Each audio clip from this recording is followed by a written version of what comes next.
अजहर सदीक साहब, एक तो आप ये भी बताइएगा कि अगर बल्ले का निशान आप लोगों को सुप्रीम कोर्ट से भी नहीं मिलता तो वो जो प्लान्स, मुख्तलिफ प्लान्स का आप जिक्र करते हैं, वो क्या है, वो किस तरीके से फिर आप उसको मैनेज करेंगे? और दूसरा, जो नसरुल्लाह मलिक साहब ने बातें की कि बहुत सारे आप लोग जो गिले शिकवे करते हैं लेकिन कुछ अपनी अदाओं के ऊपर भी गौर करने की जरूरत है शायद। बहुत शुक्रिया।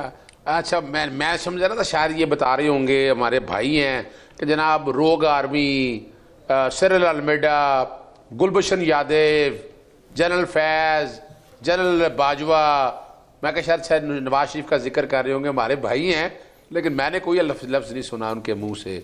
तराजू अगर नहीं, अभी रनिंग सब्जेक्ट ये था ना, रनिंग सब्जेक्ट पीटीआई का था, तो इस वजह से बहरहाल मैं रनिंग शहजाद अकबर ने क्या किया जी?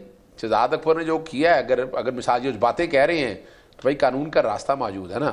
और जहाँ तक शायद का कान अब्बासी या बाकी पकड़ना है, वो नैब पकड़ रहा था, वो इमरान खान ही पकड़ रहे थे। ये वही नैब है जो नैब में अब आके चेयरमैन नैब बदल दिया, प्रोसिक्यूटर जनरल नैब बदल दिया। इमरान खान साहब ने नहीं बदला था ये सारा जिन्होंने, और जो चेयरमैन नैब है वो पुराने लगे हुए थे, सारे लोग वही के वही थे।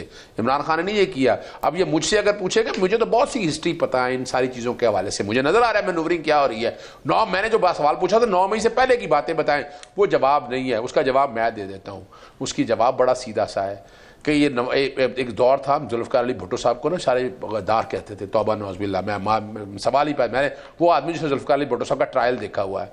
इस मुल्क में जमहूरियत में जितनी पाकिस्तान पीपल्स पार्टी की कुर्बानी है ना, उसके बाद अगर कुर्बानी है वो पाकिस्तान तहरीक इंसाफ की है। नवाज शरीफ इनकी लिए क्या है? वो भाई वो गद्दार था तो मुल्क से निकल ना सके, और ये एक लीडर है, ये निकल भी जाता है वापस भी आ जाता है। मैं यूं कह दूं कि इसको निकाल के भी ले जाते हैं, वापस भी ले जाते हैं। यानी मुझे तो लफ्ज़, मैं बहुत सी वैसी बातें जानता हूं कि सिस्टम किस तरह फैसिलिटेट किया।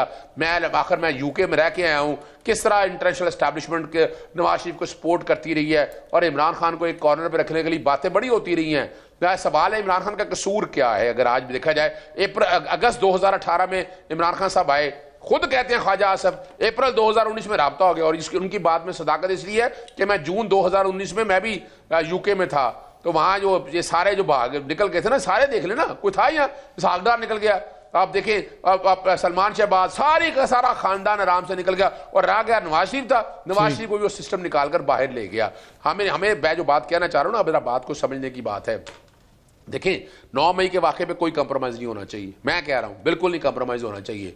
उसको उसके मुताबिक डील करें ना, जो आइन और कानून फराहम करता है ना। ठीक है, आप उस तरीके से खींच के अब सारे मामले में अभी तक ले आए कि ये सारा हमने सियासी जमात को खड़े नहीं रहने देना, हमने इनको गिरा देना है, इलेक्शन लेना। भाई सबसे पॉपुलर जमात है इस वक्त, आए साफ शफाफ इलेक्शन कराएं, वोट जो डालेगी अवाम भी ने देखा है ना। अच्छा सर, वोट के लिए वो जो मैंने अर्ज की थी कि जो आपके बल्ले का निशान है, अगर वो नहीं मिला तो फिर लोग वोट किस तरह डालेंगे, कंफ्यूजन फैलेगी, उसके हवाले से आपकी क्या प्लानिंग है? मैं बता देता हूं, दो हमारे पास स्ट्रेटजी दूसरी मौजूद है। सेक्शन 215 जो है ना इलेक्शन एक्ट का, जो बल्ले का निशान रोकने की बात करता है, वो अल्ट्रा वायरी है। उसकी पटिशन मैंने तैयार रखी हुई है, उसमें हम चैलेंज करेंगे। अभी फिलहाल हम सुप्रीम कोर्ट के सामने है, लाहौर हाई कोर्ट ने भी कह दिया लेवल प्लेइंग फील्ड के हवाले से इलेक्शन कमीशन को इख्तियार नहीं है। एक्चुअली बल्ले का निशान लेना आर्टिकल 17 की खिलाफ वर्जी है, आर्टिकल 17 में ऐसी कोई प्रोविजन मौजूद नहीं है। एक स्ट्रेटजी तो मैंने ये बता दी है, सेक्शन 215 अदालती जंग है। दूसरी स्ट्रेटजी जो है वो अपनी तौर पर है, और आपको पता है आइन और कानून में गुंजाइश मौजूद है कि आप कोई भी रास्ता इख्तियार कर ले। वो चूंकि पार्टी के लिए अभी तक इजाजत नहीं दी है कि क्या बात कर रही है, लेकिन strategies are there. Pakistan Azhar Siddiq जो है, अजहर सिद्दीक कैंडिडेट है, तो अजहर सिद्दीक इलेक्शन लड़ना चाहता है ना, पीटीआई के बल्ले के ऊपर लड़ना चाहता है, वोटर पीटीआई के बल्ले को इलेक्शन में वोट डालना चाहता है। इलेक्शन कमीशन तो खुद इस पार्टी में फ्रीक बैठी हुई है। क्या किया इलेक्शन कमीशन ने आज तक? आप बता दें, कोई साफ शफाफ इलेक्शन 90 दिनों में इलेक्शन करा नहीं सके। हमने असेंबलियां डिसॉल्व की तो 90 दिन नाजायज है, और ये 3 दिन पहले असेंबलियां तहलील करते हैं और कहते हैं कि जनाब हम कर सकते हैं। ये समझने की बात है, सारी तारीख लिखी जा रही है, अवाम को समझ आ रही है, वोट डालने दे, हो गया सारा कुछ। आप इलेक्शन कराएं, फिर देखी जाएगी। पीटीआई कोई इलेक्शन बाइकआउट नहीं कर रही, कोई इलेक्शन आगे जाने की हामी नहीं है, जो भी आइन और कानून के मुताबिक हो फेस करने के लिए तैयार है। ठीक है, बाखबर रहने के लिए सुनो न्यूज का यूट्यूब चैनल सब्सक्राइब करें और बेल आइकन पे क्लिक कर दें।